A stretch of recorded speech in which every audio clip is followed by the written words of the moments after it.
मंडप बैसले कौशल्या रानी मेघ सो अरजी करो है। मंडप बैसले कौशल्या रानी मेघ सा विनती करो है।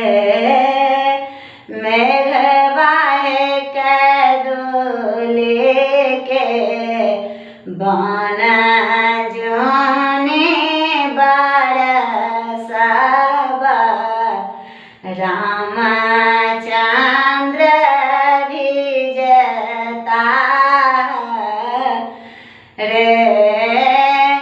मेघ पंचवटी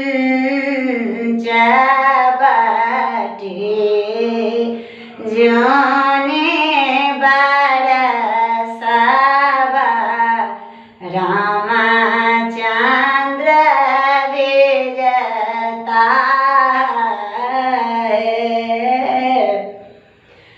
किनका के भिजतन जटा सिर किनका के दुपट्टा भिजतन रे। किनका के भिजतन जटा सिर किनका के चादर रे।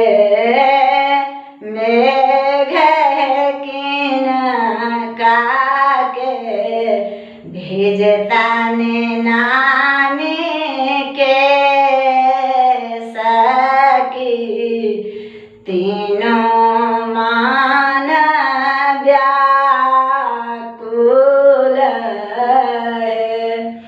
ललना रे किनका के भेजतन नामी के सकी तीनों मान व्याकुल रे।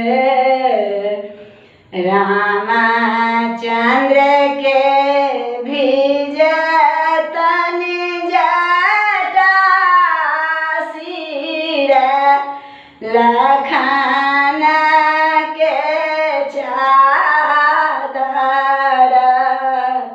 रे। ललना रे सीता दाई के भेजतन नामी के सकी तीनों मान व्याकुल रे। मेघ सीता दाई के भेजतन नामी के सकी तीनों मान व्याकुल रे। जे इहो सोहर गावथी गाविय सोनावथी रे। जे इहो सोहर